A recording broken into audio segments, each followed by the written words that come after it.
Welcome back. Thanks for staying with us. The EFF leader Julius Malema says the party's national shutdown was a success. Malema and his supporters held a relatively peaceful protest against load shedding and for President Cyril Ramaphosa to step down. This is despite prior fears that the shutdown might turn violent. Now, joining us now is EFF Gauteng leader Nkululeko Dunga.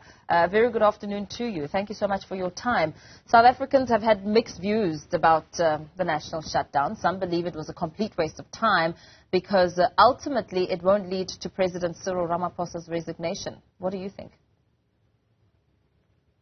Well, good afternoon to you and good afternoon to the viewers of the news channel. Look, in the main sense, the EFF has taken a lot of time in terms of the preparation and the articulation of the national shutdown and the objective thereof. It's a protest. We're engaging in a peaceful protest throughout the country and particularly in Gauteng as a way of highlighting the plight that we're all confronted with.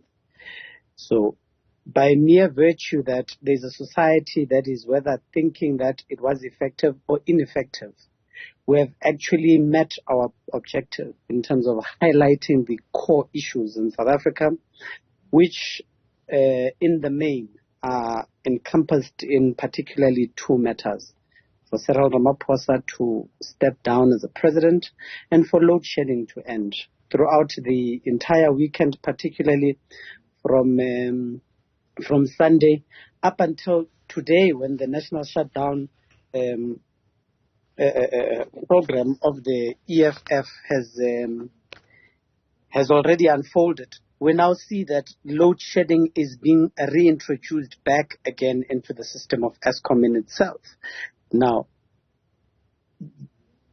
that tells us that we actually had an extremely successful weekend and a build-up towards the national shutdown, to a sense that even Eskom in itself and government actually resolved not to even have load shedding, which was one of the fundamental bases of the call for national shutdown. But obviously, people can have their own opinion and their own views. We're to the firm belief that it was a success in itself. Now, with only a few thousand people countrywide coming out to actively support your National Day of Protest, besides the fact that most areas had full electricity on the day of the shutdown, what do you think were some of your other successes? Well, that's not true. The national shutdown in itself does not mean that we are going to go through each and every single shop and ensure that we remove people out of the shop. There was a call for the shutdown, in actual fact, by the Commander-in-Chief to actually take place even before the day of the 20th of March. Our people responded positively, as hence they stayed away and they did not go to work. Our people responded positively, including some of the government structures and most of these companies. You saw no trucks on the freeways. You saw virtually no cars on the freeways. All central business districts were actually closed. All the malls were shut down, and that was what the EFF had called for. Then the EFF participated in protests on our roads and everywhere else throughout our townships and suburban areas to highlight the plight. So, by no doubt, this was an extremely successful protest action of the EFF that was supported.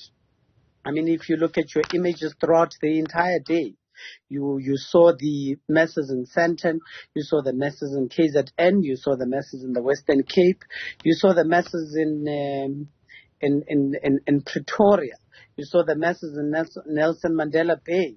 Over and above all the actions that took place in respective wards and in respective townships and suburban areas, it tells you that there was an active participation by everybody, including business, not to engage on any economic activity and therefore form part of the national shutdown of the EFF. President Cyril Ramaphosa has also reacted to the shutdown, saying that it failed because the EFF is just not popular, also speaking about how it was a violation of people's rights because of the intimidation and all of that. But he's happy that the majority of South Africans exercised their right and didn't heed the call that your party was making. Well, the exercise of right not to even go to work on the day is a vote of confidence in the protest movement of the EFF. So Cyril Ramaphosa is talking on something that he has little knowledge of.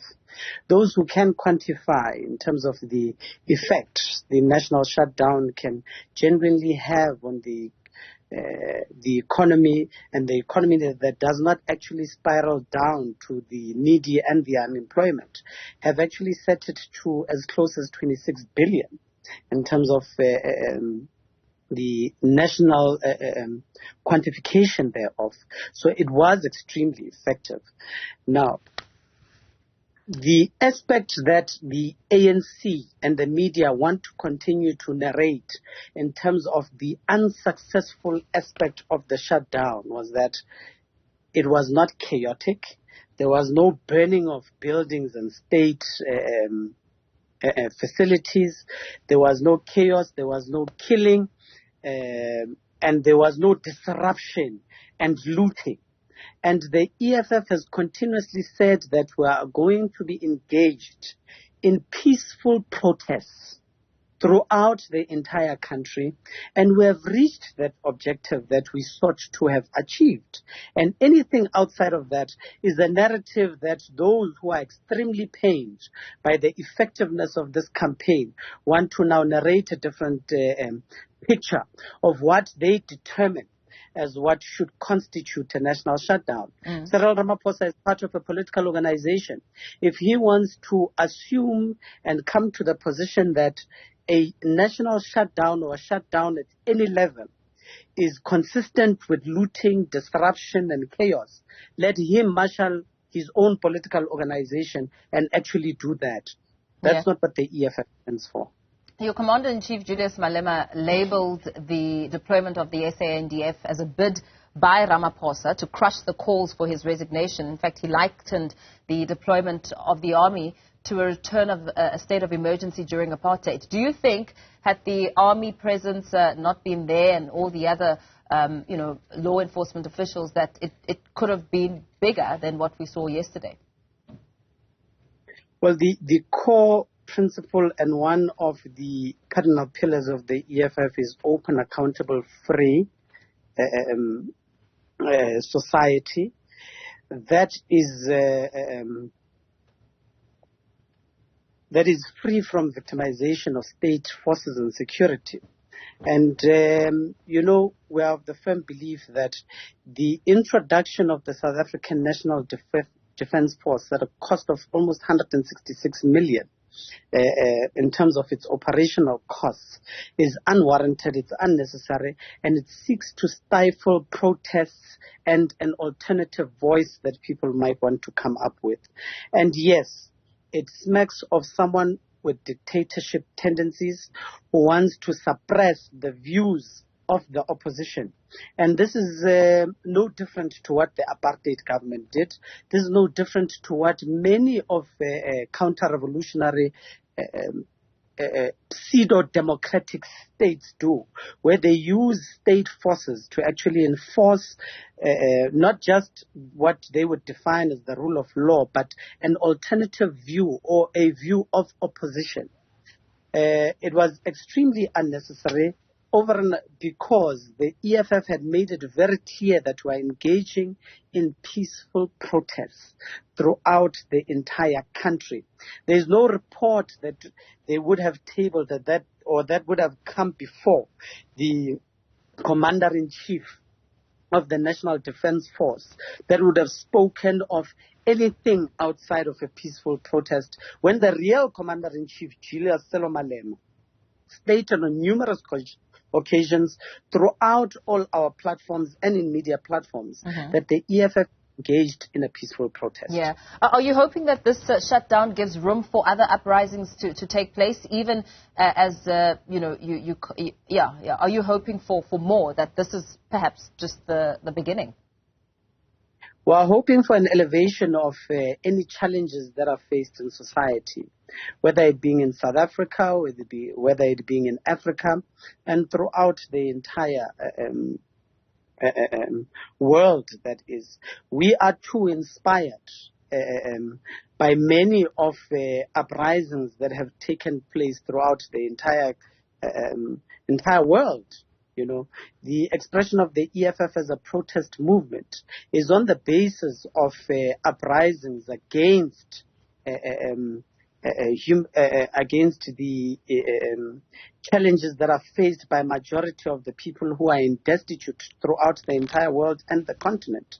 And we hope that this too will inspire many of the African states and throughout the entire world to genuinely force accountability and enforce a view of the opposition to be heard in the political landscape throughout their respective countries. And looking at elections 2024, how much of an impact do you think this shutdown will have going forward? I mean, are you able to measure its impact yet? The EFF runs its programs with the view that they are in line with the interest of society. And this is no different. Cyril Ramaphosa is a money launderer who broke his oath of office. He's a part-time president. We ought to highlight that to society. And equally say to society that it was not society that actually voted for Cyril Ramaphosa. It was Parliament. Society voted for a representation into Parliament. And therefore, for Ramaphosa to step down would not be a defiance against the views of the electorate. The electorate voted a composition of Parliament. It was Parliament who voted for Cyril Ramaphosa. And any sustenance of someone who has broken his oath of office ought to be highlighted. And we are going to do exactly that with Cyril Ramaphosa, no matter who likes him and to what extent he is loved. We did that with the former president, Jacob Zuma. Cyril Ramaphosa is no different. We do that throughout all municipalities where we feel that mayors and speakers have gone against their oath of office and are doing things that are inconsistent with the constitution and the law and basic principles, where we move for their resignation, where we call for them to actually be removed. So Cyril should be no different. More especially when he has broken his oath of office. And that's what we needed to highlight to society. So it matters not as to whether elections were next year or 10 years down the line. It's the principles that must continuously unfold. We're yet to see the effect, but consistently, scientifically, we're reminded that the EFF is growing, and it's growing extremely well throughout. And there's a stable organization that is actually functioning. And that's what matters to society. What matters to us as the EFF is that the EFF exists to advance the agenda of those who are marginalized. And that's what we do on a day-to-day basis. And people have just in December, we actually met our one... We're going to have to leave it there for now. I hate to cut you off. Nkululeko Dunga, EFF Gauteng leader, talking and, of course, reacting to the outcome of yesterday's national shutdown.